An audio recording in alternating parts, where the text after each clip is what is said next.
So let me just show you what we've done on this Porsche 944 that's had a few bits done to it. So the badge came in that was completely gold. So we've repaired that. We've injected the colour and then a tinted red into the top and done all the black bits and then polished up the face. So that's all looking back original. They're quite expensive to replace, so it was better to do that. And then it looks original as well.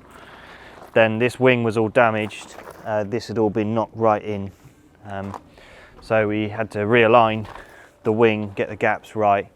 The colour wasn't right, we couldn't get the colour right, so we had to make our own colour for this. Panels on the car were different colours, so we had to try and match it all in so it all blended in.